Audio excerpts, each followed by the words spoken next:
She wanted me to skip Mom's funeral for her book club, so I filed for divorce.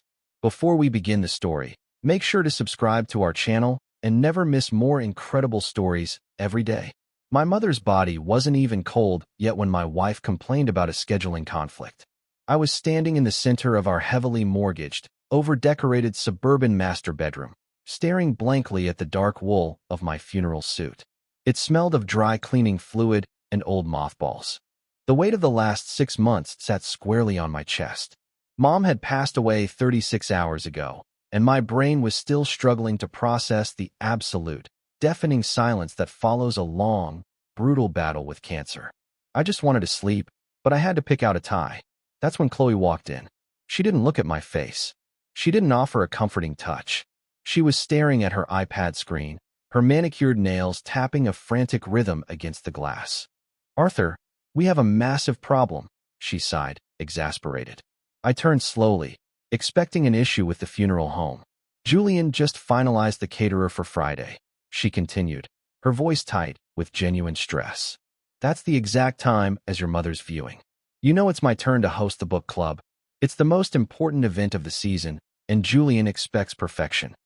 I stared at her, my sleep-deprived mind failing to grasp the words.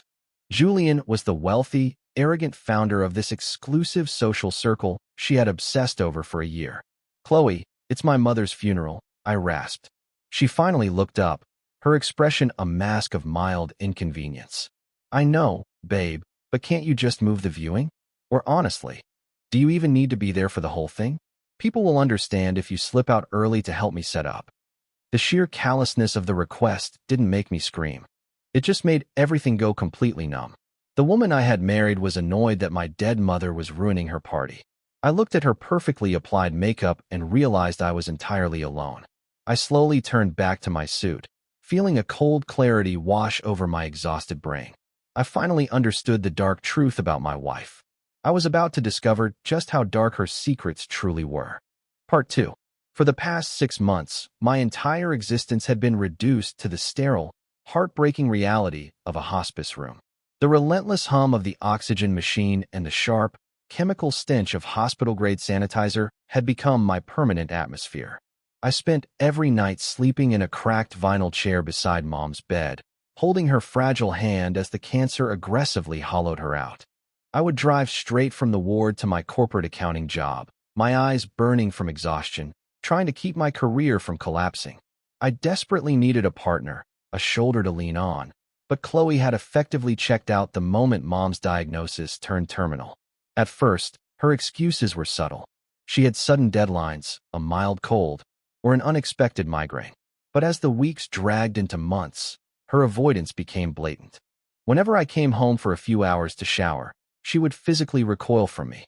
"You smell like a hospital, Arthur," she would complain, wrinkling her nose and stepping back into our pristine, heavily perfumed living room. "It's incredibly depressing.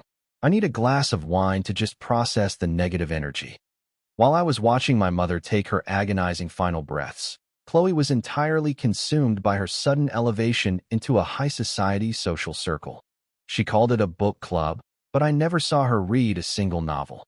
It was an elite group spearheaded by Julian, a local real estate developer known for his aggressive charm and deep pockets. Chloe started buying designer dresses we couldn't afford, claiming she needed to maintain the right optics to network. She would stay out until 2 in the morning on a Tuesday, completely unreachable while I sat in the ICU listening to the terrifying beep of heart monitors. I convinced myself she was just coping poorly with the grief, hiding from the reality of death through superficial distractions. I was too physically and emotionally drained to argue, too broken to see the massive red flags waving directly in my face. But looking at her now, as she demanded I abandon my mother's casket for a catered cocktail party, the fog of exhaustion suddenly lifted. My grief hardened into cold steel. I realized I had to start looking much closer at her actual life. Part 3. "You want me to move my mother's funeral so you can serve champagne to Julian?" I asked, my voice dropping to a low, dangerous whisper. The absolute absurdity of the sentence hung heavily in the air between us. Chloe rolled her eyes, heavily emphasizing an exasperated sigh. "Arthur, don't be so dramatic," she snapped. crossing her arms defensively. This book club has a 2-year waiting list. Julian trusted me to host the spring gala. If I cancel now, I am permanently exiled from the only social circle that actually matters in this city. Your mother is gone. She doesn't care what day we bury her. You are completely ruining my reputation over pure sentimentality. I didn't yell. I didn't throw the heavy crystal vase sitting on the dresser. I simply stared at the stranger wearing my wife's face. There was a time when I would have tried to reason with her, to explain basic human decency, but the well of my patience was bone dry. The sheer, unadulterated narcissism radiating from her was suffocating. She valued the approval of an arrogant trust fund millionaire over the basic dignity of my family. Fine, I said softly, the word feeling like ash in my dry mouth. You host your party, Chloe. I will bury my mother alone. A fleeting look of surprise crossed her face, quickly replaced by immense relief. She didn't even attempt to fake a compromise. Thank you, Arthur. I promise I'll make it up to you. I really need to go call the florist for the centerpieces, she chirped, turning on her heel and practically skipping out of the bedroom. I listened to her heels click rapidly down the hallway, the sound echoing in the cold silence of the house. I wasn't just grieving my mother anymore. I was mourning the death of my marriage. I carefully packed my dark suit into a garment bag, realizing that the woman I lived with was completely devoid of empathy. I spent the next 3 days finalizing the burial arrangements in total isolation, ignoring her constant chatter about catering menus and imported cheeses. I thought her callousness was the worst of it. I was completely unprepared for the devastating secret waiting for me at the cemetery. Part 4. The day of the funeral was bitter and gray, the sky matching the hollow emptiness in my chest. I stood alone by the open grave, the sharp wind cutting through my thin wool coat. Chloe was miles away in our house, directing florists and chilling expensive wine for Julian and her pretentious friends. A few distant relatives offered their hollow condolences, but my attention was entirely fractured.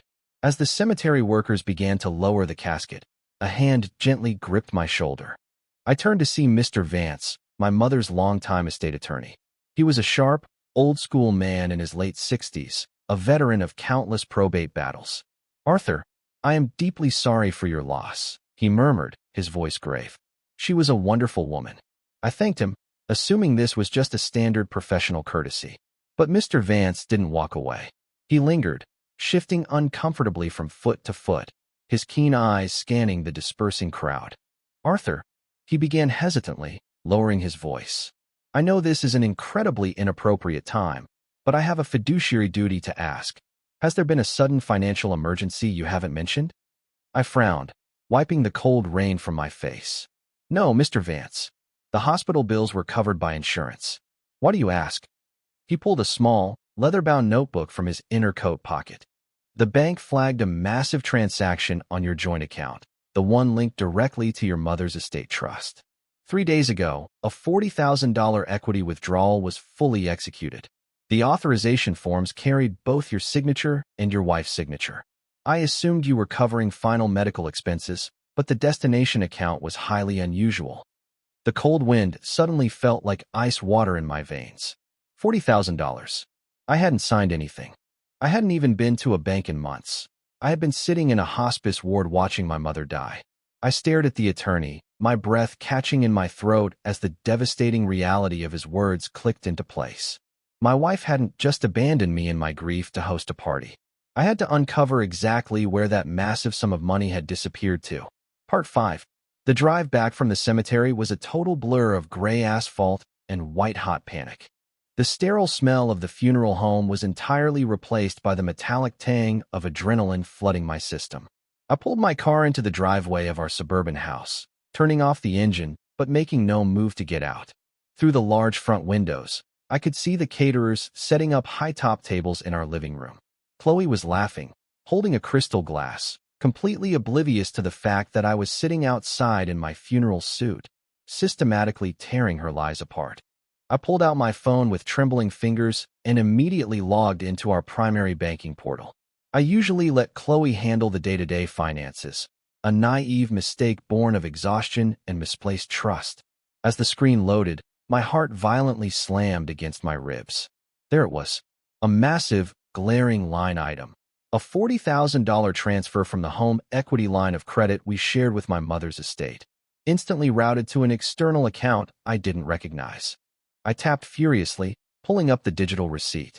The destination was a private wealth management account under a completely different banking institution. But it wasn't just the destination that made my blood run cold. It was the exact timestamp. The transfer had been initiated at 11:45 p.m. on a Tuesday. I distinctly remembered that exact night. It was the night my mother's lungs had started to fill with fluid. I had called Chloe in a panic, begging her to come to the hospital. She had rejected the call, later claiming she was asleep and her phone was firmly on silent. But she hadn't been asleep. While I was holding a plastic basin for my dying mother, my wife was wide awake, digitally siphoning $40,000 out of our heavily mortgaged lives. The sheer, calculated cruelty of the timing was physically nauseating. I sat in the cold car, staring at the digital evidence of her betrayal, realizing that the pretentious book club was just the tip of a terrifying iceberg. I knew I needed to bypass her security and get inside her phone immediately. Part 6. I didn't confront her that afternoon. I walked into the house, walked straight past the caterers and her nervous, superficial questions about the burial, and locked myself in the guest room. I claimed I was completely exhausted and needed to sleep off a massive headache. The truth was, I needed total silence to map out my invasion. I waited until 3 a.m. The house was entirely silent, the remnants of her prep work scattered across the kitchen island. I crept barefoot down the hallway into the master bedroom. Chloe was in a deep, wine-induced sleep, her expensive phone resting face-up on the nightstand. I had never snooped before, but necessity strips away moral hesitation. I knew she had recently changed her passcode to keep me locked out. I picked up the device, carefully tilting the dark screen under the faint moonlight bleeding through the blinds. There it was, the greasy smudge marks of her most frequent keystrokes. For numbers. I tried her birth year. Denied. I tried our anniversary. Denied. I stared at the smudges, my mind racing. Then, a sickening thought struck me. I punched in Julian's birthday, a date she had made a massive fuss about celebrating 2 months ago. The screen unlocked instantly. The betrayal hit me like a physical punch to the gut, but I swallowed the bile rising in my throat and went straight to work. I bypassed her messages and went directly into her hidden photo albums and encrypted email folders. I didn't find discussions about literature or book club meeting minutes. I found a highly organized, completely alternate reality. There were dozens of photos of Chloe and Julian in luxury hotel suites, draped over each other with undeniable intimacy. There were screenshots of wire transfers, expensive jewelry receipts, and private jets. The book club was nothing but a convenient, airtight alibi for a high-society affair funded entirely by my dying mother's equity. I scrolled through the toxic evidence, my hands completely steady, realizing the woman snoring softly beside me was a total monster. I had to secretly extract every single piece of this damning digital evidence. Part 7. I spent the next 45 minutes sitting on the cold bathroom tiles, systematically forwarding every piece of evidence to a secure, newly created email address. The sheer volume of the betrayal was staggering. I found digital receipts for 5-star luxury hotels downtown, exclusive Michelin-star dinners, and bespoke designer handbags that cost more than my car. I meticulously cross-referenced the dates and exact timestamps on these extravagant receipts with my own agonizing calendar. The alignment was a masterclass in psychological torture. On the exact night I sat in the freezing hospice cafeteria eating a stale sandwich because Mom was in a medically induced coma, Chloe had dropped $2,000 on a private omakase dinner with Julian. While I was meeting with the palliative care doctors to discuss end-of-life pain management, she was signing for a luxury spa package at a resort 50 miles away. The $40,000 equity withdrawal suddenly made perfect sense. Julian was incredibly wealthy, but he famously despised gold diggers. He expected the women in his orbit to keep up with his lavish lifestyle financially. Chloe was desperately trying to maintain the illusion of independent wealth to secure her place in his bed. She had drained our joint savings months ago, and when the money ran out, she set her sights on the only asset left, my mother's home equity line. Every single dollar she spent was soaked in my exhaustion and my mother's suffering. The cruelty was so precise, so calculated, it felt entirely unreal. I forwarded the final batch of PDF receipts, deleted the sent folder history, and quietly placed her phone back on the nightstand exactly where I had found it. I didn't feel rage anymore. The hot, burning anger had completely crystallized into a cold, absolute certainty. I wasn't just going to leave her. I was going to financially and socially annihilate her. But before I could execute my revenge, I found the absolute worst file of them all. Part 8. Before I locked the phone, a hidden PDF in her downloads folder caught my eye. It was titled home__off_final. PDF. I opened the file, my eyes scanning the dense legal jargon until I reached the signature page. There, sitting starkly at the bottom of the digital document, was my signature. Except it wasn't mine. It was a flawless, highly practiced digital forgery. She hadn't just ticked a box online. She had actively printed the bank authorization, perfectly traced my handwriting, scanned the document back in, and submitted it to the lender. I zoomed in on the strokes. I recognized the subtle hesitation in the loop of the a clear sign of someone meticulously copying an old check. She didn't just cheat on me with Julian. She had committed a massive, undeniable felony against my mother's estate trust. The stakes instantly shifted from a messy, heartbreaking divorce to serious federal prison time. She had crossed a line that completely removed any lingering shred of pity I might have possessed. If I confronted her now, she would scream, cry, deny everything, and immediately try to destroy the evidence or spin a lie to Julian to protect her image.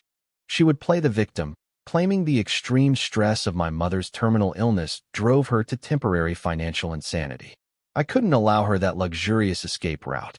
I needed a completely airtight, legally devastating trap.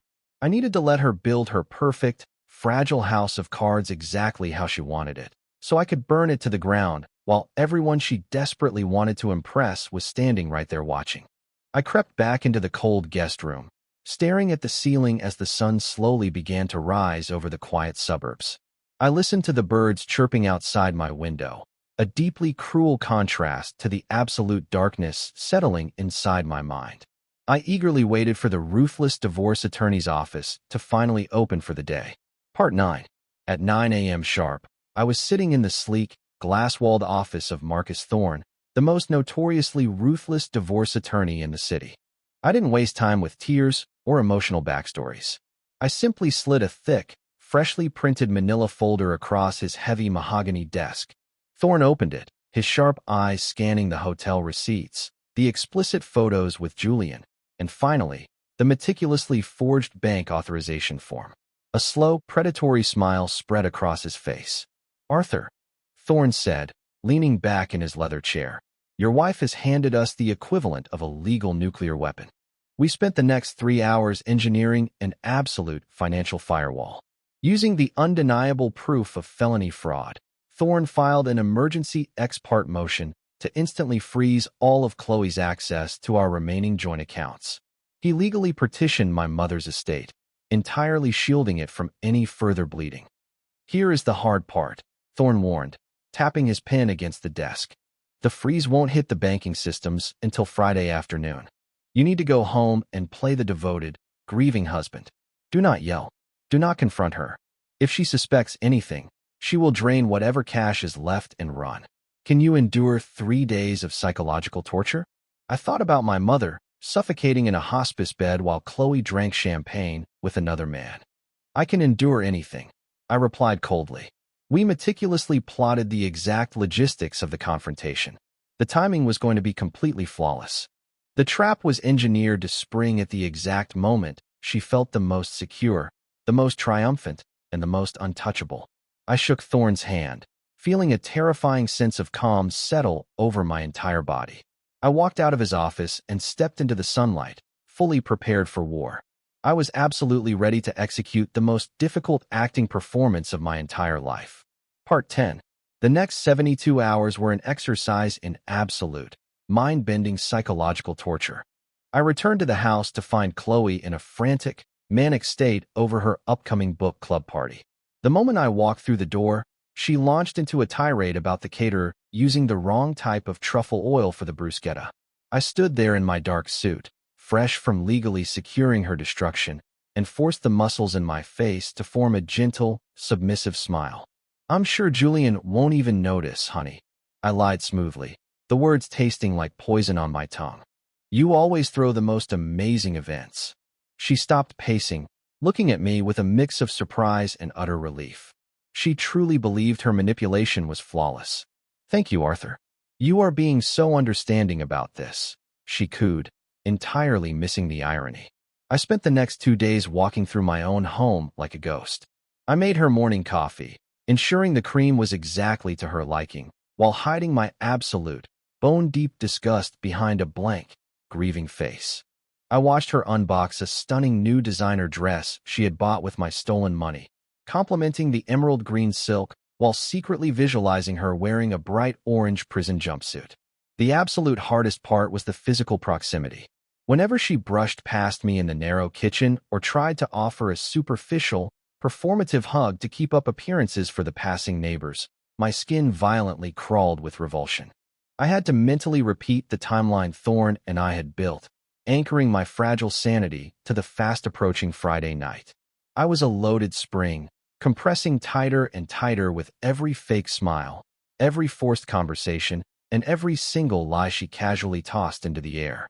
I thought my carefully constructed mask of grief was completely impenetrable, but on Thursday afternoon, my deep exhaustion almost ruined the entire tactical operation.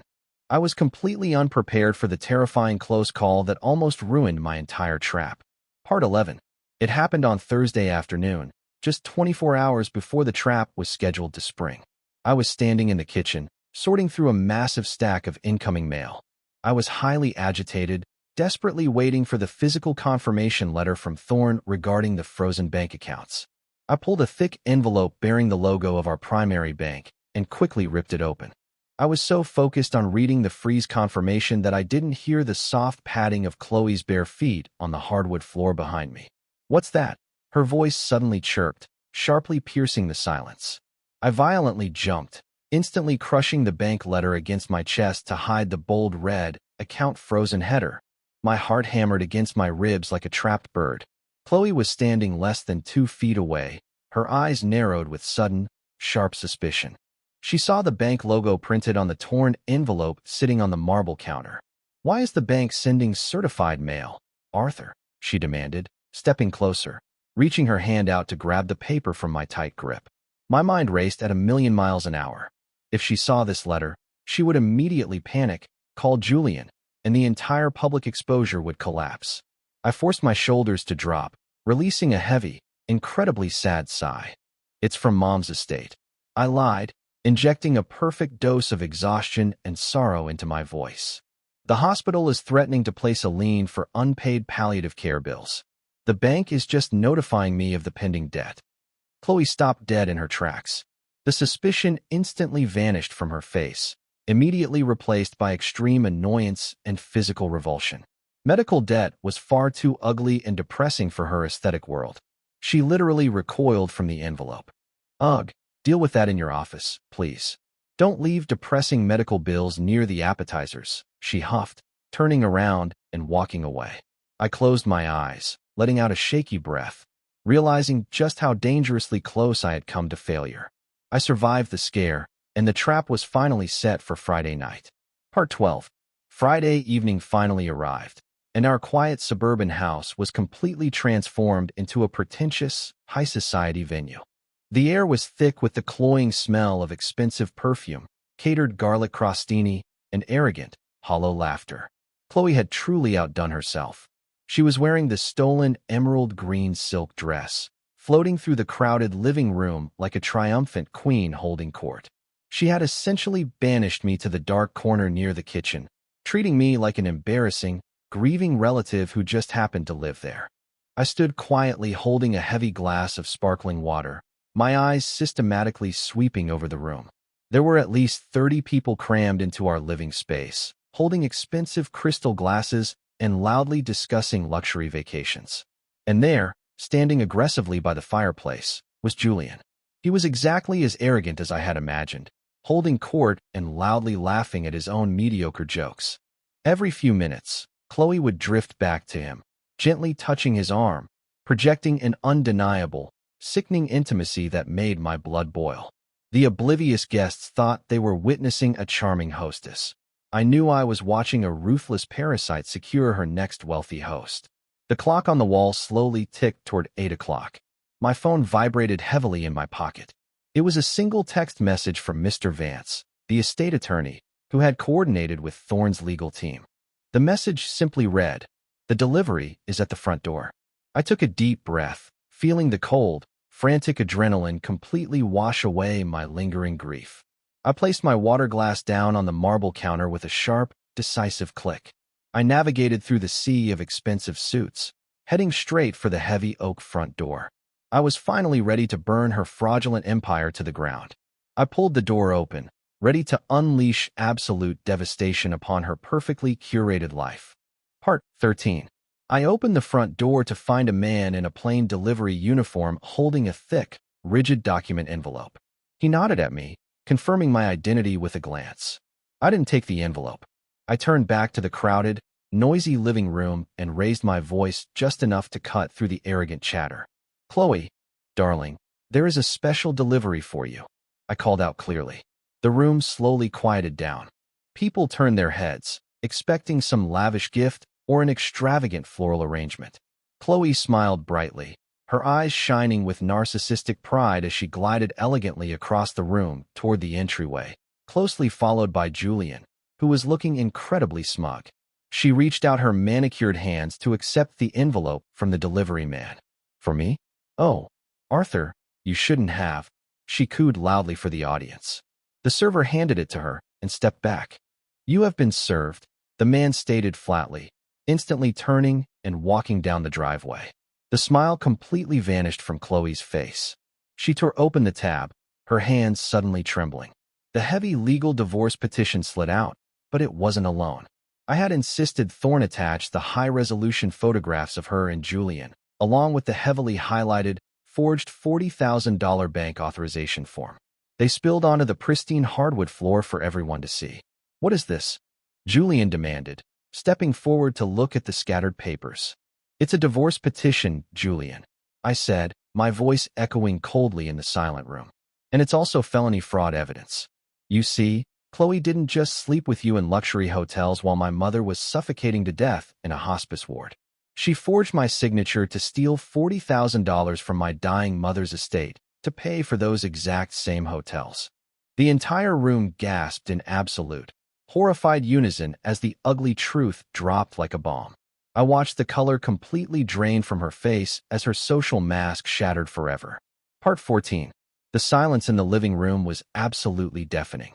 Every single pair of eyes darted from the undeniable evidence scattered on the floor to Chloe's pale, terrified face.